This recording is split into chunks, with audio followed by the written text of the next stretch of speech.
Hai Jepret Tim, Dewan Pundit Indonesia, edisi hari Rabu menemani Anda di puasa hari yang kedua. Selamat berbuka puasa, sudah beberapa jam yang lalu, selamat terawih yang sudah menjalankan dan selamat menyaksikan DPI episode hari Rabu kali ini. Bersama saya sudah ada panelis kita hari ini, ada dari Newcastle University, Firzi, kemudian dari Partai Golkar University, ada Rizal Palevi. Betul ya? Betul banget. Betul sekali. Dan ini dari promotor musik ya, Sabto Haryo yang juga sudah hadir bersama dengan kita. Sekaligus juga manajer MC Istana ya Mas ya. Alright, kita mulai ngobrol tentang apa yang terjadi dini hari menemani sahur kalian dari pertandingan Arsenal berhadapan dengan Porto, di mana pertandingan diselesaikan dalam kedudukan 1-0 ya. 1-0, satu sama agregat. Satu sama agregat dan kemudian Perpanjangan waktu dan akhirnya penalti. terjadilah penalti yang sempat membuat para pendukung Arsenal deg-degan juga. Apakah mereka akan hanya fokus di Liga Inggris ataukah melaju, dan jawabannya sudah kalian tahu semua setelah 14 tahun, betul ya? Yes. Setelah 14 tahun akhirnya mereka mengalahkan kutukan babak 16 besar dan lolos babak perempat final. Karena kita punya 3 pembicara di sini, pertanyaan pertama adalah apakah ini Arsenal yang kita saksikan di Liga Inggris atau Arsenal yang memang berbeda ketika ternyata harus susah payah memenangkannya melalui adu penalti, sempat disamakan, bukan sempat disamakan, hanya unggul 1 gol dan 1 gol dianulir ya. Ya, si Odegaard ya. Nanti dulu kesini dulu karena nanti Newcastle Anda pasti pertama. Iya. Boleh, silakan ya. Oke, kalau gue lihat sih ya ini niatnya mungkin sama kayak permainan mereka kayak di Liga Inggris, di mana di Liga Inggris kita tahu sendiri belakangan mereka lagi free flow lah golnya istilahnya. Golnya selalu ngalir dengan taktik seperti itu, dan komposisi permain pun juga gue bilang sama-sama juga yang diturunin lawan Porto. Tapi at least ada perubahan signifikan yang improvement lah dari bandingkan dengan leg pertama, di mana kalau leg pertama itu kan jangankan bikin peluang, ngebangun build up aja mereka kesulitan banget itu untuk melakukan hal itu. Tapi lagi-lagi poin gue, mungkin gue harus bilang mungkin Arsenal agak kurang pengalaman ya dalam pertandingan-pertandingan di babak knockout seperti ini, di mana mereka seharusnya nggak perlu sampai sesusah itu kalau gue bilang. Tapi murni karena minimnya pengalaman mereka bertanding di ajang knockout Champions League seperti ini, jadinya itu mereka agak kesulitan. Mereka juga big chance nggak kunjung datang untuk bisa dikonversi menjadi gol. Tapi ya menurut gue ini ajang pembelajaran yang luar biasa banget, karena nggak cuma pemain-pemainnya aja, tapi buat Arteta pun juga ini pembelajaran bagus banget knockout seperti ini. Tadi kita bisa lihat juga secara data yang ditunjukkan tadi, secara statistik gambarannya di pertandingan yang berlangsung dini hari tadi, karena saya yakin bahwa panelis hari ini adalah orang-orang yang percaya data ya. Sehingga ini mungkin perlu kita untuk sampaikan. Kenapa Firzi? Ada yang nggak percaya data ya? Ada yang nggak percaya data kadang-kadang. Kadang-kadang. Tapi data traffic percaya. Tapi data yang lain dia percaya. Jadi memang itu tergantung data apa Benar. yang mau ditampilkan dan Iya. disajikan gitu. Lu setuju nggak kalau dibilang kurang pengalaman? Yang gue bilang tadi kan 14 tahun tuh gagal, artinya kan sebenarnya punya pengalaman sebenarnya, tapi ya nggak lolos-lolos aja gitu. Tapi Iya bang, benar, karena ketika mereka mulai laga di Porto leg pertama itu pemain yang punya experience turun di laga knockout Liga Champions itu cuman Kai Havertz. Yang lainnya belum, yang di starting 11 belum ada. Sekarang ditambah dengan Jorginho, tapi secara keseluruhan tim emang nih tim yang kita lihatlah beberapa tahun terakhir mungkin banyak tim-tim lain yang punya pengalaman lebih dari yang mereka punya sekarang. Jadi itu yang dibilang kurang pengalaman tadi, dan memang benar ini adalah beda dengan laga-laga terakhir Arsenal di mana mereka menang 4, 5, 6. Di sini mereka harus dig in. Si Arteta bilang we have to dig in deep dan menemukan magic itu untuk menang di pertandingan ini.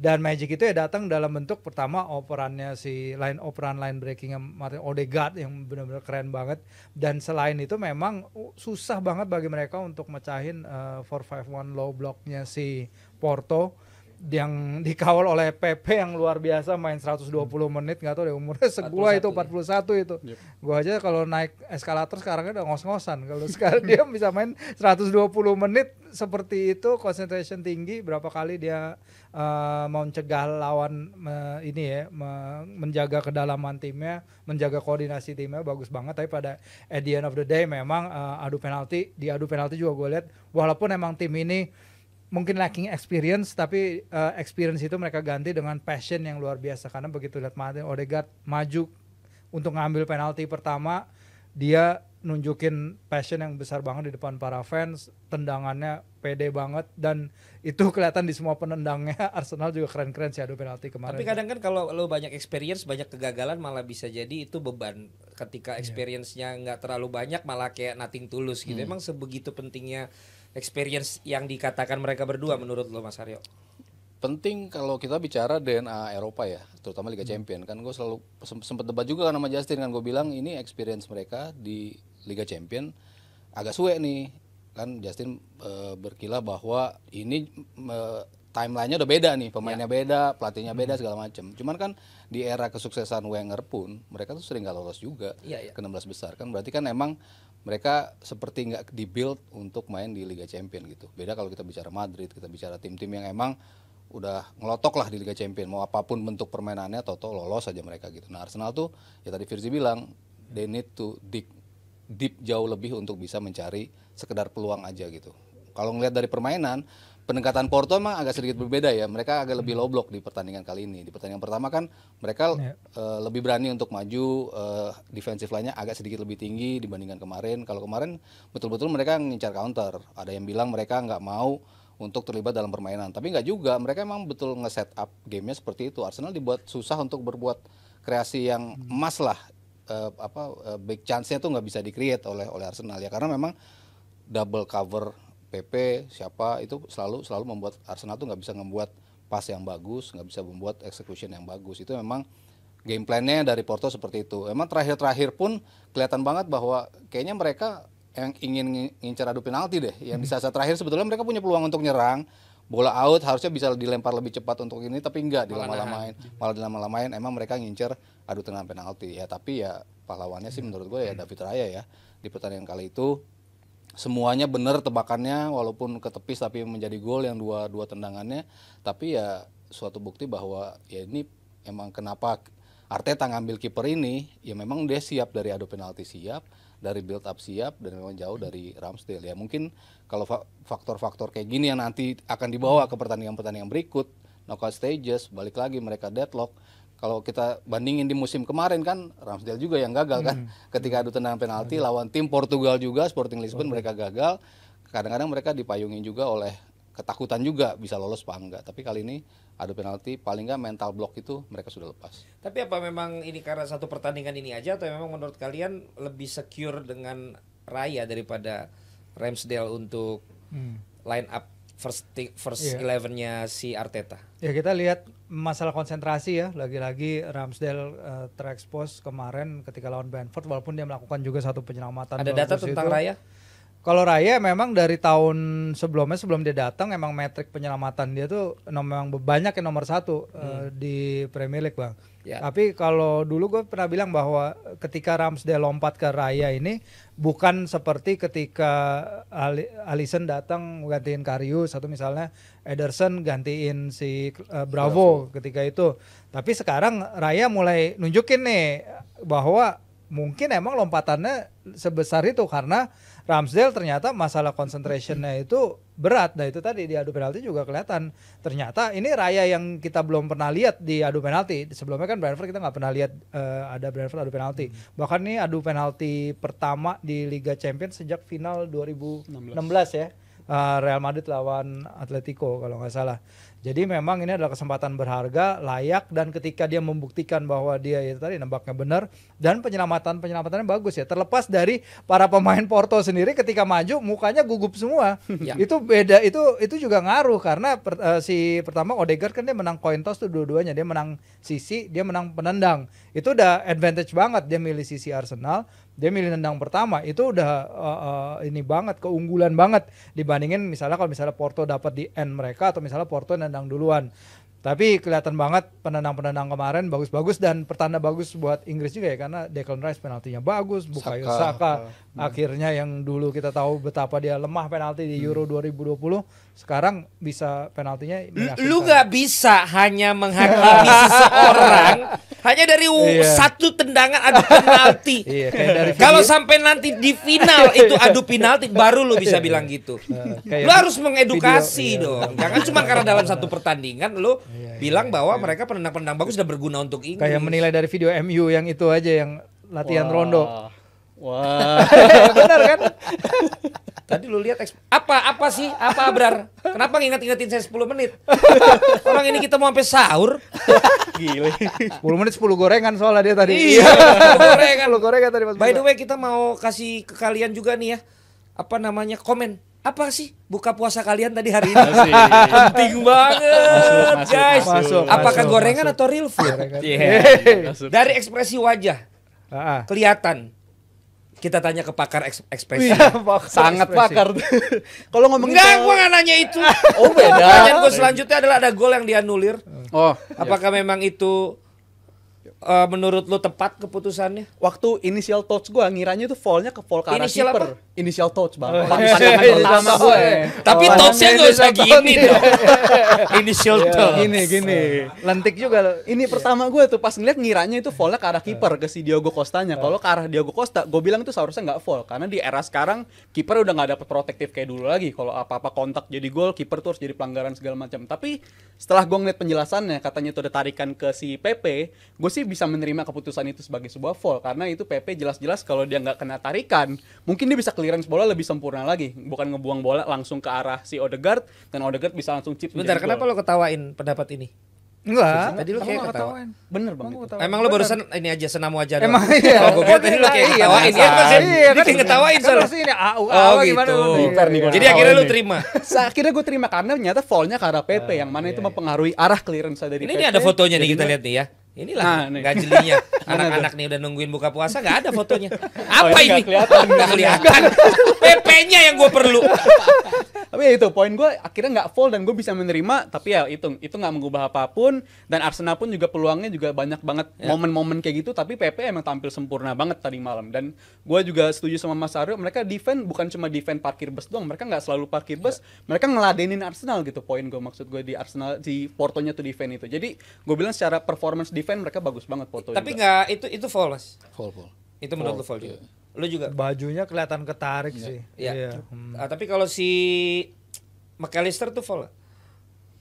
Iya dong. Foul ya. Iya dong. McAllister foul nggak? Yang mana nih? Lawan Yang kena sama Ini Doku. terakhir. Yang Oh, City. oh iyalah. Foul ya? Iya. Foul jelas. foul juga ya. Jelas terus terang. Oh, foul. dia lagi. Kalau Iya, gua dikasih foul, oke, nggak dikasih foul Oh, juga ya bisa udah. gua terima. Tapi kalau tendangan Enggak itu kaki Justin sih- kemarin. Oh, Lu apa serius banget? panas bang.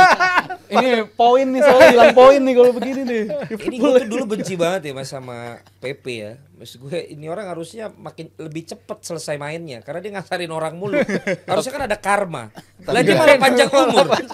Malah main sampai sekarang. Orang udah ke Arab, orang udah pensiun. Nggak pernah Dia masih cedera. main level level Champions League. Champions League. Nggak pernah cedera lagi. Nggak pernah cedera. Ini manusia apa ini? Gue rasa dia makan bayi kayaknya. Review. Bukan main. Dia kayaknya voodoo tuh. Tapi emang kelihatan kan dari posture dia kan emang lebih mengurus kan. Herbalife ya. Ya lebih kering badannya kan. Malah makin kering. Badannya makin kering. Akhir-akhir di apa? Madrid pun udah mau kelihatan seperti itu dan makin kesini makin kelihatan gitu badannya tuh kering. Kalau pemain-pemain seperti itu kan biasanya lebih awet ya untuk bisa tampil lebih lama dan nggak cuma sebagai apa penyumpal satu tim tapi dia penting banget emang perannya bagi tim gitu. Koordinasi di belakang itu yang luar biasa sih menurut gue ya. Dia bisa koordinasi pemain, dia bisa lu kesini, lu kemana, commanding defender itunya kapan harus lo ngasarin dalam tanda kutip, dia bisa ngelakuin itu tanpa harus mendapatkan kartu yang kayak gitu-gitu kan pengalaman yang bisa membuat dia seperti itu. Kalau si apa namanya? Jadi saya lupa satu lagi tuh. Kalau lu tadi masalah apa? Masalah ekspresi wajah, ada berita juga Thierry Henry katanya penendang terakhir gitu masuk. Iya, udah yakin ya dia Jawabannya nggak perlu katanya gue lihat udah ya. tahu lihat ancang-ancangnya Udah mah tahu, ini mah nggak udah bakal yakin. gol gitu. Apakah ini sama dengan gaya lu menilai tadi? Lu lebih melihat ke gesture, lebih melihat ke postur, apa namanya ekspresi. Enggak kelihatan sih karena di Ethereum kan di video itu beneran dia Sebenarnya langsung gue lupa keluar pertanyaan, ruangan. tapi kemudian gue Lupa bisa ada. pertanyaan. Itulah bos Langsung. bedanya. Iya, beda Iya, kelas ya, beda. pengalaman. Kirain nanya yang Konsesau, enggak. Iya, nanti nah itu. Oh, maksudnya itu. Gue ntar akan inget lagi, tapi lu jawab aja dulu yang dari gue barusan. Kalau dari sudutnya kan diambil dari sudut Iya. rayanya kan. Iya. Dari sudut Kita lihat lagi nih videonya. Henry udah meninggalkan. dari sudut raya begitu rayanya ngelihat dia arahnya menendang itu kelihatan dia mau ke arah pojok kiri gitu. Mau entah itu di atas atau bawah kan dia nebak kan pokoknya ke arah kiri gitu. Tapi ternyata kiri bawah dan dia bisa nebak dan dia kelihatan dari pijakan kakinya kan kadang-kadang tuh bisa dibaca dari pijakan kaki lu ngarah kemana, itu berarti bola itu akan mengarah kemana. Dari swingnya lo mengarah kemana tuh kelihatan, berarti wajar banget ketika dia betul-betul bisa menebak ke situ. Kalau swing nih Ayun ya. Kalau nggak ngerti pasti. Banyak nih konteksnya swing Ya ini udah nih. lu nggak usah bahas. Tapi penting nggak Conceição? Tapi nggak memang kelihatan tahu dia ya. berdebat. Iya, berdebat. Arteta juga kayak enggak. Nih kita lihat ada gambarnya juga. Ada semua. ada semua Cerita lengkap penting banget. banyak gak ada gambar. Padahal Gus Ruken deh seharusnya. Menurut ada gua Gus bener Ruken. nggak itu yang dibilang Conceição? Iya karena si konsep ya ini ada komentarnya ya. Dan ketika si Arteta ditanya di presscon kan Arteta cuma jawabnya no comment.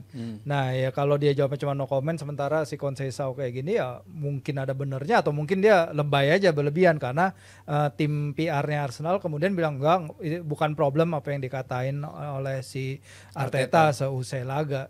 Tapi ya mungkin hit of the moment dimulai dari leg pertama kan juga ketika Arteta juga Conceição mungkin kesal. gaya-gayanya Simeone gitu kali ya. Dia sempat didorong sama Havertz juga kan. Iya, Iya, nyebelin, di game bener. Sempat Sergio Conceição. Iya, pas bolanya mau out, Conceição kan udah di arah dia kan, mau ditahan sama Conceição, tapi si Havertz mau nendang bola itu juga, didorong. Iya. Oke. Ini gambarnya. Foto. Oh enggak. Bukan saya lupa. Udah menit 20-an kita belum bahas pertandingan yang satu lagi. Karena Barcelona. pertandingan Barcelona ya. Iya. Barcelona kita bridgingnya agak kasar ya. Tadi dari Conceição gue mau bridging ke Inter Milan, ternyata sekarang ke Barcelona. Karena Conceição dulu Inter Milan kan. Iya. Inter Milan. Ingat nggak lo? Oh iya. Tahu lo Conceição di Inter Milan? Sempat. Jan Sleman, David Simon tahu? Tahu dong Bang kalau Oh itu. tahu juga. Kalau Ya. si- Tony Adams, Udah nggak ngeliat Winterburn, yang main. Apalagi itu. Dixon.